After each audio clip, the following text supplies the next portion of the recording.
Welcome to Truth Behind Travel Podcast, a platform for tourism, travel, and hospitality professionals and enthusiasts to share, learn, and unlearn what we need to create better tourism, protect the environment, and become better humans.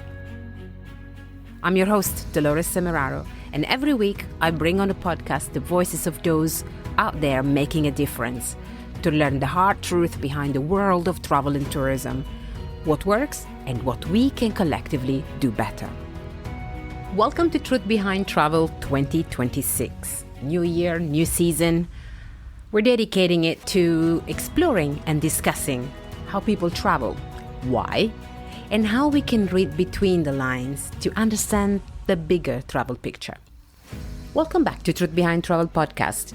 On today's episode, we celebrate International Women's Day with an interview that feels extra special, not only because of the caliber of the guest I'm about to introduce you to, but because of the thousands of women's lives my guest has positively impacted over the years. She's the founder of Women in Travel CIC, a UK-based award-winning social enterprise dedicated to fostering gender inclusion in travel, tourism, and hospitality. With her work across the social projects led within the Women in Travel CIC, she constantly provides employment and enterprising opportunities to the underserved and diverse female talents through programs supported by industry partners and by reinvesting profits from commercial services. She's an award-winning thought leader in tourism and travel, a trailblazer on inclusivity and diversity, and an expert when it comes to gender empowerment. Here on Truth Behind Travel podcast on International Women's Day, welcome Alessandra LoTufo Alonso. Welcome back to the podcast. Today we have a very special guest to celebrate the International Women's Day, and I'm very glad to have on the podcast finally, after so many months of connections, Alessandra. Welcome. Thank you, Dolores, and I'm delighted to be here today. Well, we are celebrating on who is listening to the podcast today on this special day on International Women's Day. Ongoing, I would call them efforts of women in travel, in tourism. Before we dive into the questions that I prepared for you today, I'd like you to give us a little bit of an introduction of your professional journey. You have a very rich one, very diverse. How did you get to where you are today? Well, I started my career in travel and tourism, I would say, by complete chance and coincidence. I was a passionate European. I wanted to go and work for the European Commission, but as I applied to be a stagiaire, a trainee, the only opportunity that materialized was in the tourism division. And that was back in the mid-1990s. So I went and found myself in an environment which was probably understaffed and under-resourced, as often is the case with travel and tourism. I was given opportunity to do some excellent work, to be a real part of the team, because they couldn't afford to have me idle in the office. And I learned a lot. I met a lot of wonderful people who really encouraged me to continue in travel and tourism. And from there, therefore, I went to the World Travel and Tourism Council, where under the first president, Jeffrey Lippman, I developed my career up to the point of becoming assistant director for strategy, traveling the world and supporting the work in terms of advocacy and lobby to government for travel and tourism. And then from there, I was actually headhunted to join KPMG, the advisory firm. Fundamentally, I created the travel and tourism division in KPMG UK, and I also went on to develop a European group. KPMG was at the time, in the early noughties, doing a lot of work in travel and tourism, but wasn't necessarily developing their brands and positioning themselves with the industry. So I went in as the industry expert, and I was doing a lot of work with my colleagues, both internally and externally, to support the industry and to really showcase the impact and the power of the industry. And I guess that this is a very important period of my life when it comes to the further evolution of my career, because it is at that point that I really realized that I was often the only senior woman in the room. I never really saw any female counterpart when I would go to the city or to pitch to client with my colleagues. And I really was puzzled about it, knowing, as we know, that the majority of the workforce is female. So from there on, I did some research, and KPMG kindly supported me in this endeavor, and eventually launch what was going to then become Shine and the Shine Awards for Women Achievement in Travel, Tourism and Hospitality, which led me to leave KPMG in order to support women's progression in travel and tourism, provide those mentoring program, the sisterhood and the networks that women were telling me at the time, and I believe they still do today, were not available to them in order to progress and achieve their ambition. So these were the years where the advocacy was really at the very, where the advocacy of your future mission in the travel and tourism industry for women really started. What triggered it? Is the fact that I was always the only woman in the room. That I asked myself why, in a sector where in the UK alone 55% of the workforce is female, I never seemed to find other women in the room where decisions were made. I found that really surprising. I didn't have that awareness previously, although already at the World Travel and Tourism Council, I had experienced loneliness as a senior woman in her early 30s, late 20s. And also, I had experienced many challenges for the same reason. But it is at KPMG that I realized that this wasn't right, and that I wanted to understand why women were not visible, why women were not in position of power, and why nobody was talking about it. It was 2003, so it was a long time ago. D&I, as you and I have mentioned before, wasn't a word at the time. Exactly. You were talking about inclusion long before this word and what it really signifies hits the workspace. And it has become, as everything in the travel and tourism industry, a sort of a buzzword. Well, like everything really that is overutilized in headlines to grab the attention, and also to create conversations that sometimes don't really lead to any solutions, so to speak. So recently you were speaking about a backlash of scaling back the DEI, and what do you think this scaling back means for the industry, and what are the most critical elements that we need to observe, we need to take into considerations? To give you a proper and adequate answer, we have to look at a number of layers, because diversity, equity, inclusion is not just one thing, and is not always the same thing for everyone. From where I stand, I think that there are fundamentally two important pillars. One is the ethical and moral argument, which was initially developed, the fact that, women's rights are human rights, and that even within that you find that women have different ways to think about it, because women find themselves in different positions. There are different layers and intersectionality. So to give you a very simple example, myself as a white woman born in the West, I am certainly more privileged than some, of my colleagues or peers or sisters, however you want to call them, in other parts of the world and geography, who are women, but perhaps are also women of colors, women who experience disabilities, women who perhaps are part of the LGBTQ community. And these rights have been eroding steadily.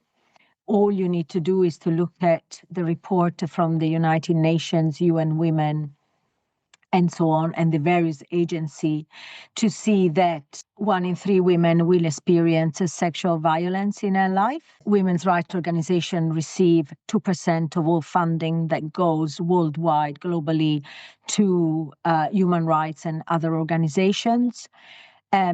We don't have to even mention things like the Epstein files and everything that is happening now. But you see very clearly, I think you can't escape observing the fact that when the world is in a economic and political turmoil, women, young girls, minority groups or minoritized groups are the ones that take the brunt. And yet, again, as the United Nations says, women are the key to so much, because in the majority of the cases, they are the educator. And by saying that they are the key to so much, they are the key to solving many of the world problems, whether it's environment or other aspects, such as the economy.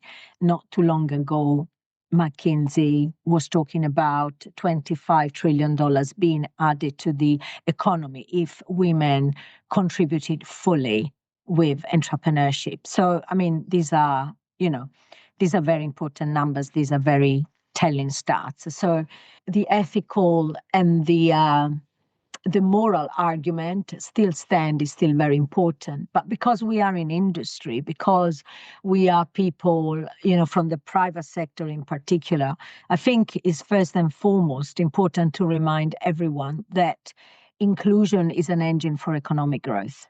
And that's full stop.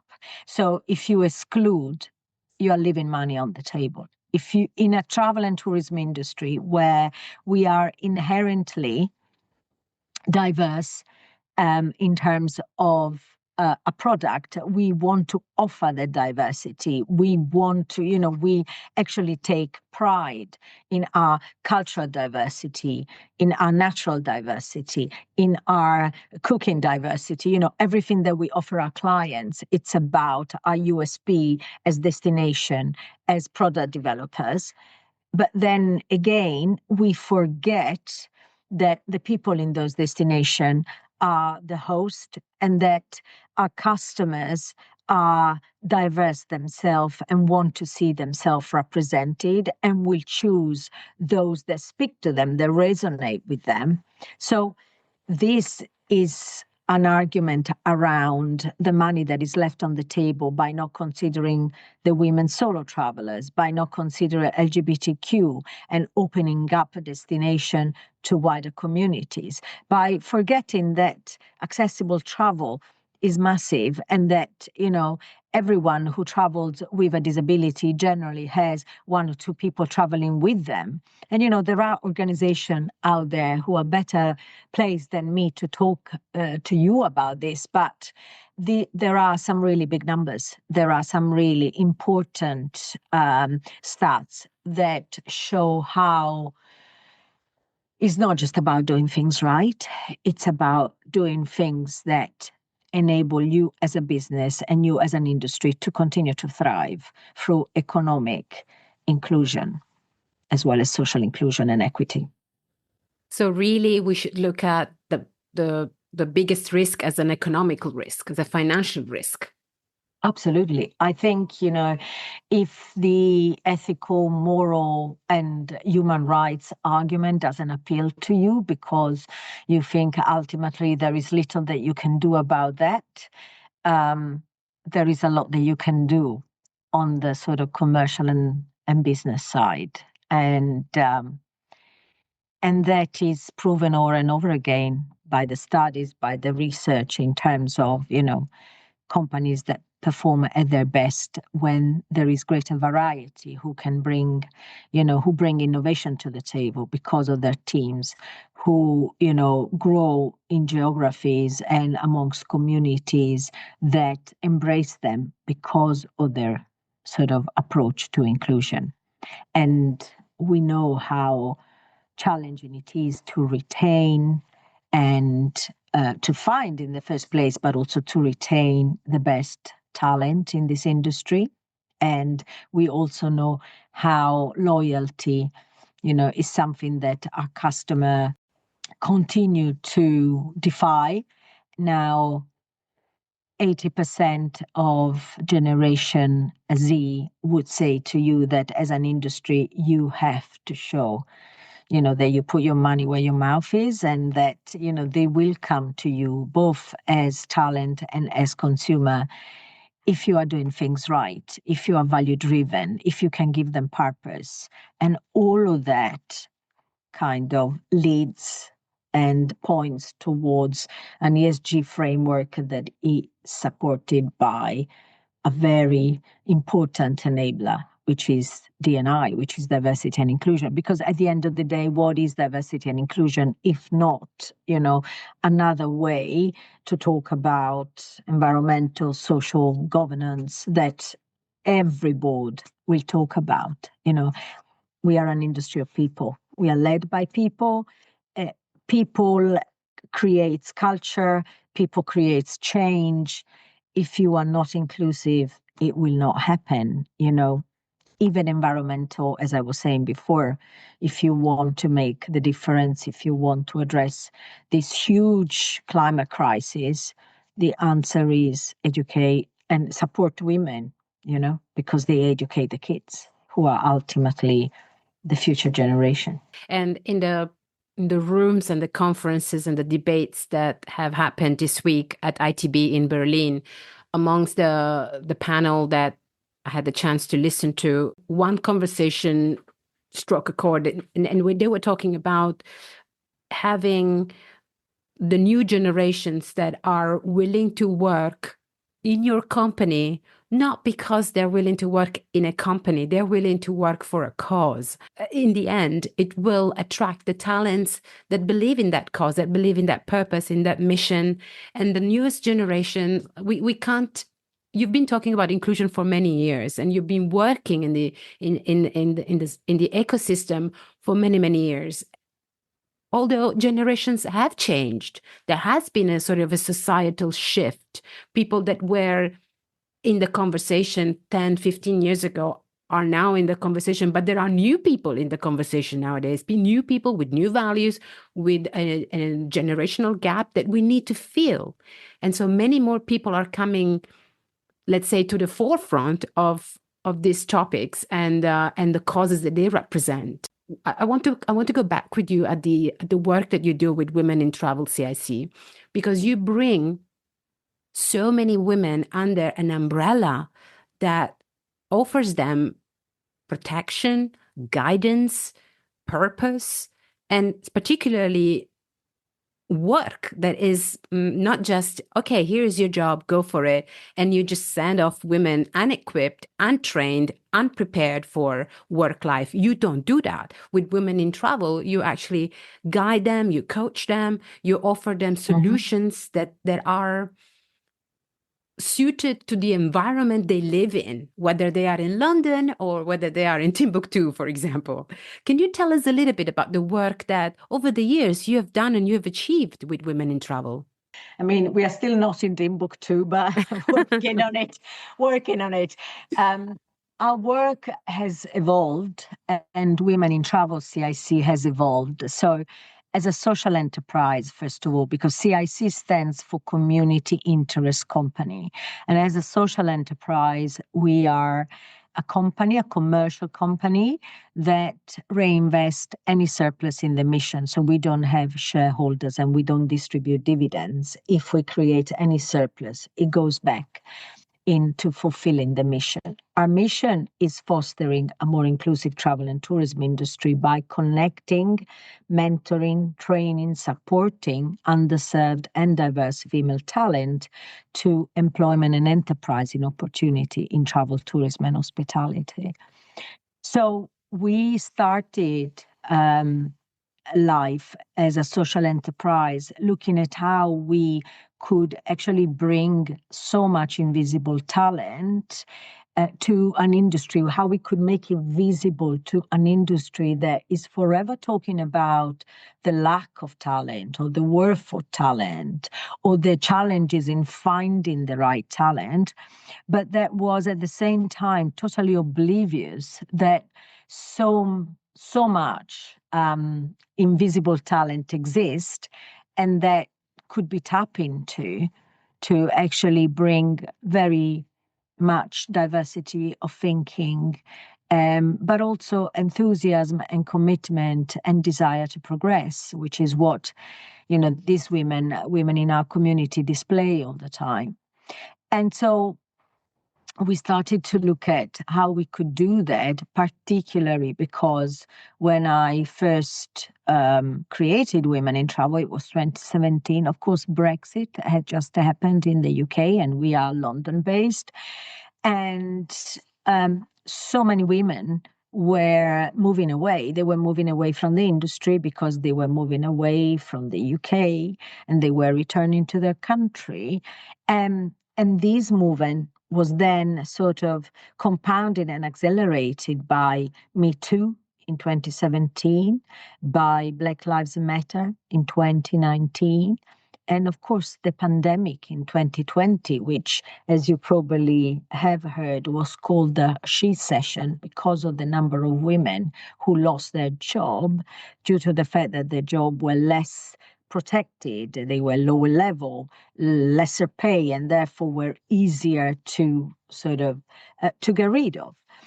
And I guess that all of this really gave us this sense of needing to support women to enter the market, to not just gain a seat at the table, but actually understanding that a table exists at which they can sit, and understanding that they can play a role in this industry because, for one good thing, there are low barriers to entry. And therefore, how could we accelerate that to both address a problem that exists in the industry, but also provide opportunity to people who had the energy, had the enthusiasm, had the talent and the skill, but lacked the access.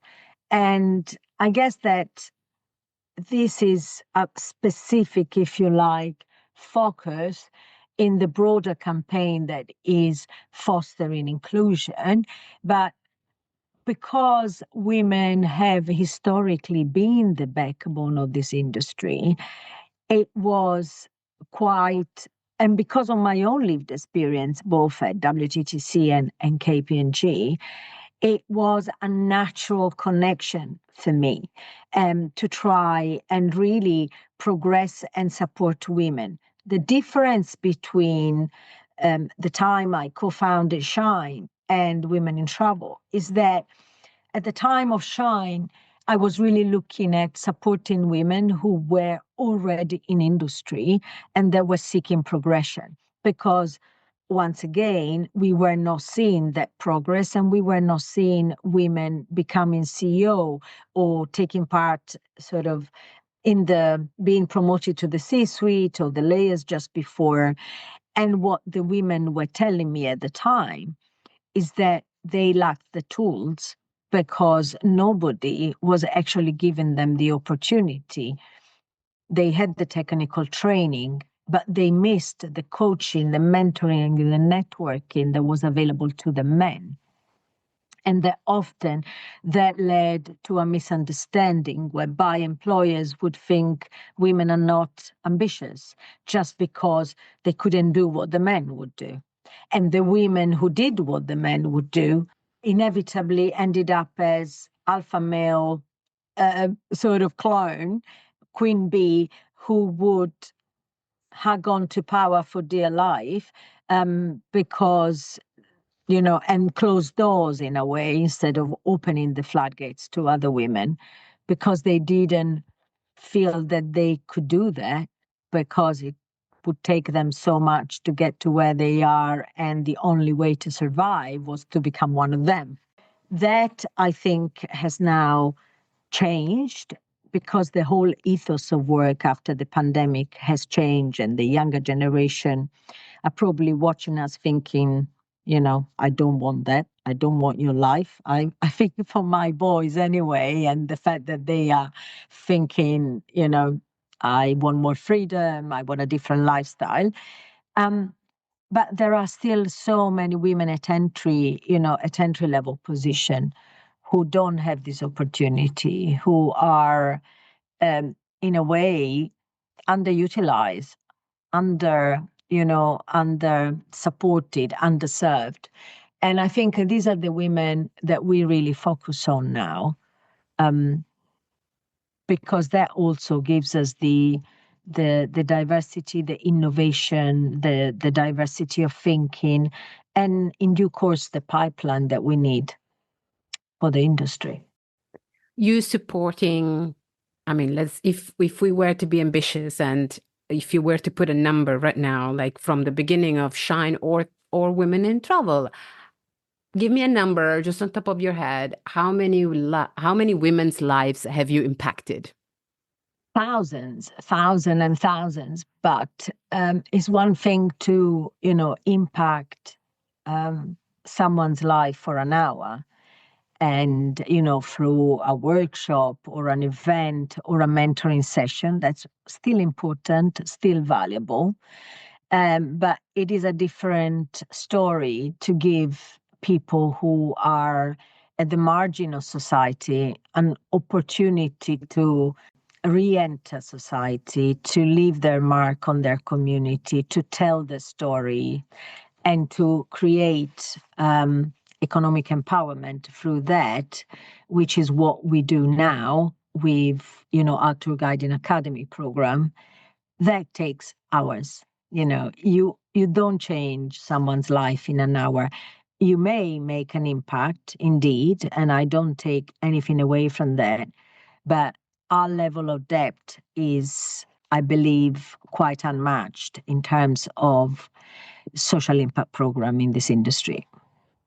And that's what I wanted to spend some time on, because you support so many women, you've supported so many projects and successfully completed them. But who supported you? And actually, have you felt supported in this journey, specifically in the bit with women in travel? Because that was quite more challenging to bring in on the scene, as you said, underrepresented groups, minorities, people who didn't really even have a presence in the industry, but they had talent.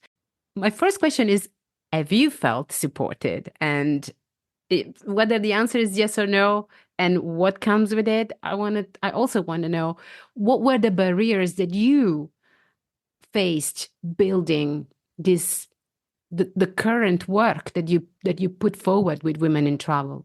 I think possibly the right question is to what extent you are supported, because we definitely are supported, and we talk a lot about allyship, and in particular male allyship, which some are skeptical about, but actually it is an extremely important channel for change. Because without male allyship, given that men tend to be still in most of the position of power, we are not going to change our life. We are not going to create that inclusion for women and for everyone. The advisory board of Women in Travel is formed by people who are really great supporter and believer in what we do. Nevertheless, the barriers are still out there, and they are not getting any smaller, unfortunately, because of the positions of powers. And unfortunately, tourism and travel is one of those sectors that is impacted by and impacts so many areas. So political events, economic events, social events, all have a huge bearing on travel and tourism. And so this is an industry that thrives in peace, that creates cultural understanding. If there is no peace, there is no understanding, tourism can't thrive. So in that sense, the obstacles are huge. At the beginning of my career, the obstacles were, in terms of advocacy, really, and creating the business case for inclusion. Once we got to 2022, 2023, we felt that the business case was relatively acquired by the industry. I now feel that it's rolling back. I feel that people understand the business case, but I feel that the powers out there have made it very easy for people to roll their eyes and look elsewhere. It is a constant grind. It is a constant grind. And the barrier for women are fundamentally systemic. I mean, that is why it is so important to continue to work to dismantle. And there are many voices out there, and we talk about patriarchy and patriarchal systems that still exist, and they are fully functioning. We talk about the fact that, still there are so many expectations put on women across the board, and that is not just sort of in some countries. It's global. If you think of the pandemic and the amount of women who left corporate America after the pandemic because of burnt out, due to the fact that the expectation was that they would work and look after the kids and do the schooling and the homework and everything else that was going on. So all of that tells you that unfortunately barriers still exist, that we are not going to resolve it alone. And that, therefore, is so important to think of inclusion as a really holistic and systemic issue that impacts and relates to us all. Because if we are all included, everyone benefits. When women thrive, society thrives. When women thrive, this industry thrives, because the host, because the people who welcome your guest, because those who are in a way working with you to create customer experiences that feel welcoming, other women.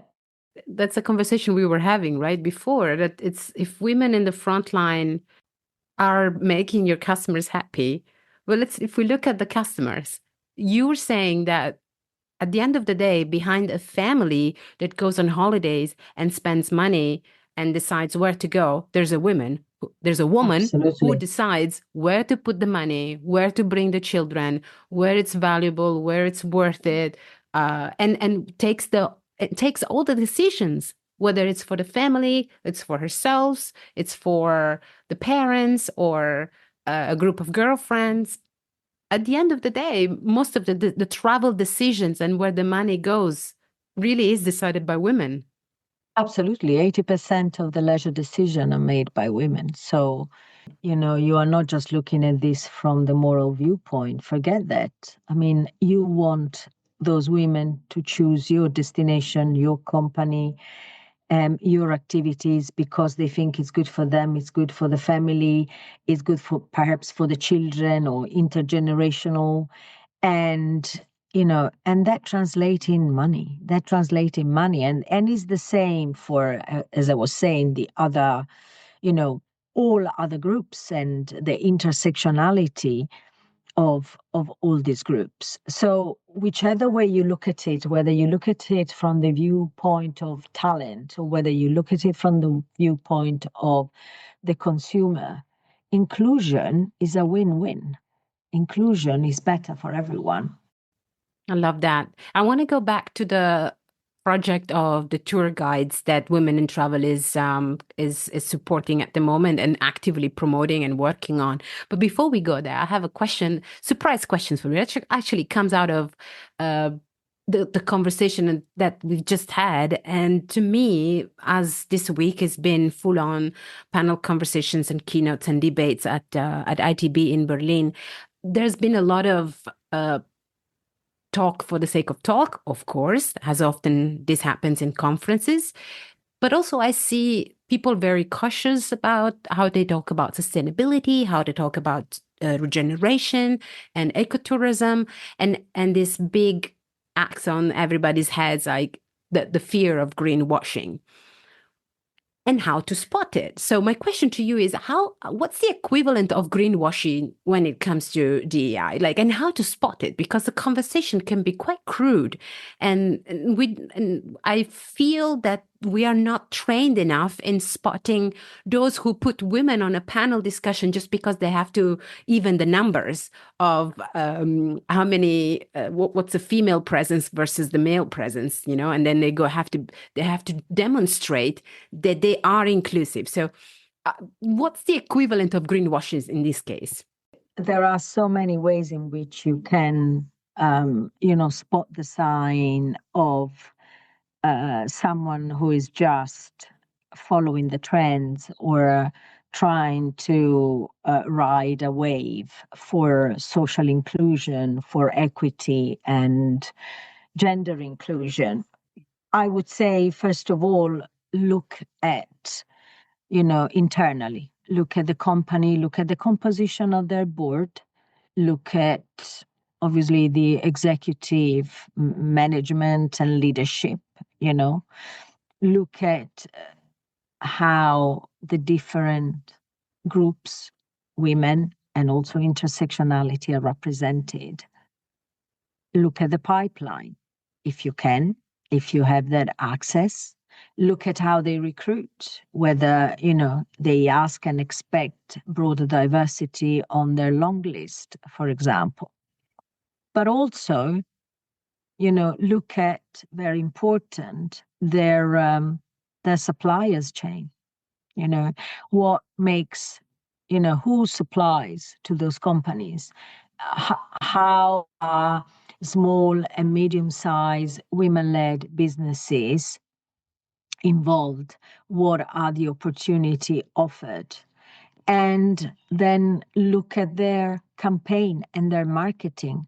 Who are they representing? Who are they showcasing through their promotional campaign? I mean, inclusion touches every aspect. And, an inclusion lens should be applied to everything that you do in business, because it is not about HR, it's about operational performance.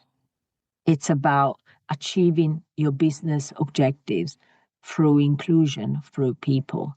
So it should be the way we operate. It shouldn't be something that you celebrate on International Women's Day. And in fact, IWD celebration at the moment, it feels like a bit of a joke because you see social media awash with performative statement, pictures from companies that do nothing about it in reality all year around. And I'm not just talking for travel and tourism. If you are a company that does this every day, if anything, you want to look at your social impact, you want to look at your impact, that's what you should be showcasing. But many companies don't have that, and therefore they can't. All they can do is make statement or talk about the fact that one woman is in a certain position, or they give discount to women because of International Women's Day. And by the way, the whole of March is, Women History Month. So it's not just a day, but yeah, it's there's a lot of that. There's a lot of very superficial, very performative activities around inclusion. It's almost a moral imperative to protect the essence of what inclusion stands for, to avoid creating that noise that eventually makes people think that is okay. We were talking about it last year. Can we talk about something else now? So to avoid to go that way, and I feel that at some point we've bordered that kind of reaction in the general public with sustainability.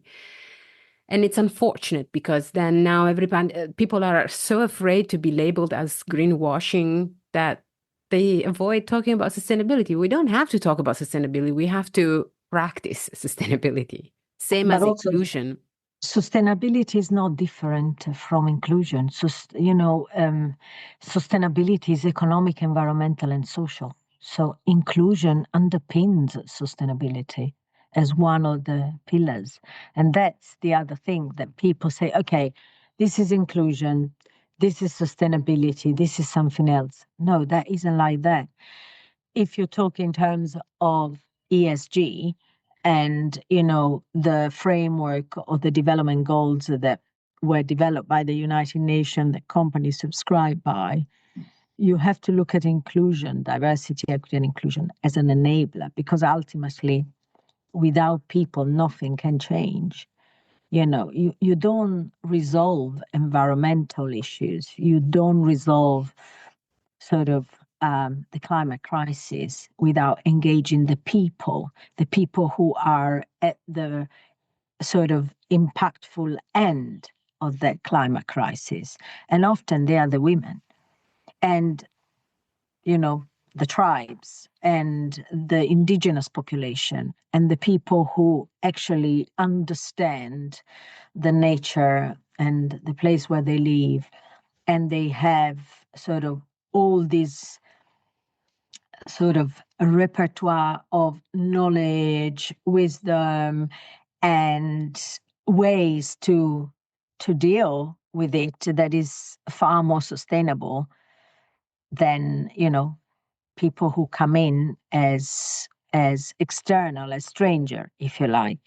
And so, ultimately, for me, inclusion, it's about, making sure that everyone that needs to be at the table has the opportunity to be not only to be invited to, but to be listened to. Some of the barriers are completely anachronistic now, because even amongst leaders, it's increasingly recognized that better solutions come when diversity of thinking, when, as I was saying, as people come together from diverse background and have the chance to put their knowledge and their wisdom to the service of a company or of a community or a cause. And this industry is based on people. And, you may, as a leader, feel that inclusion is irrelevant to you because you are someone who is privileged in a position of power. You don't understand what's happening on the ground, perhaps, or you are not close enough to it. But the people in your company still want to belong, still want to be included. And, and I'm talking about people, I'm not just talking about women. That is, I think, very short-sighted.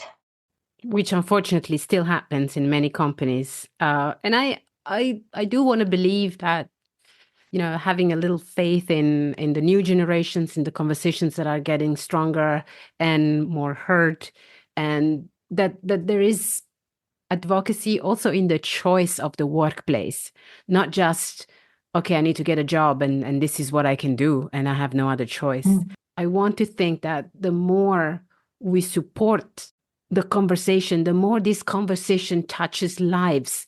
And as we said before, even if it's for 1 hour, or even if it's just an article or a video that they can find online, but that triggers a thought process that then leads to ultimately to feel that there are options to find a job for a woman in, as you said, people in privileged position, they have a thinking process in place. But people that are not in a privileged position, the people on the ground, the women that are perhaps even living not in their own countries, people that have, women that have emigrated out of necessity, out of hope, out of tragedy, out of war, for example.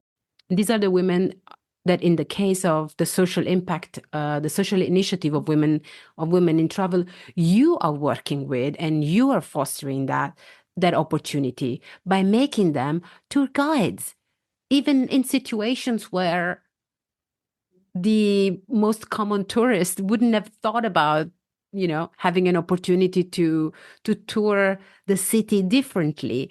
What are the aspects of these initiatives that are very dear to you? What are you putting forward? Yes, so I guess that the Tour Guiding Academy, and thank you for asking me again to elaborate on that, because it's a very, very important program, very dear to my heart. The Tour Guiding Academy and the Enterprise in Tour Guiding Academy program has evolved from our understanding of, of the needs displayed by the women, and the fact that often the women we support who are at the most underprivileged or underserved end struggle with so many layers of complexity in their lives, from, having left their country, or sort of surviving domestic abuse, or perhaps, being long-term unemployed, or mental health challenges, which sometimes lead them to not feeling ready for a traditional 9-to-5 workplace, particularly, when you have to now often go back into the office, or you have that kind of situation where there are pressures that can take a toll on your well-being. And so we developed this product and this project to give women, many women, the mentoring and training support to understand, yes, what the travel and tourism industry can deliver as an employer, but also to regain their confidence, their pride, and their self-esteem by reclaiming their stories and their heritage. Often when women come from other countries, their focus is on becoming fully integrated, in Britain or wherever they are.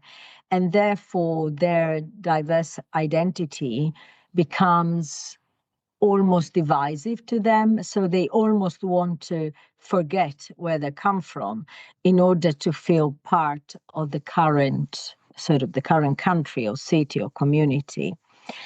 However, they have some personal stories to tell that feel really genuine, really authentic, really valuable, in order to create a more cohesive community, to break down silos and foster intercultural understanding and even peace, even in neighborhoods that often don't connect. We have so much multiculturalism in our cities, but as tourists, whether we are domestic or international, we often don't get to experience this because it's not readily available. So what we are trying to do is to change that and to create half-day tours of cities which are otherwise traditional destination, be it London, be it Edinburgh, soon Manchester, Amsterdam, Berlin, but by providing a completely different multicultural lens, we are actually showcasing the communities that often remain invisible, providing and delivering storytelling that can be seen as quite sort of, I want to use the word transformational, even if this is a little bit abused at times, but it is transformational in the sense that even local people have their eyes open to realities that they never took the time to explore or inquire about. So naturally, we foster a curiosity that leads to then wanting to know more and find out and return perhaps to the area with your family, with your friends, with other visitors.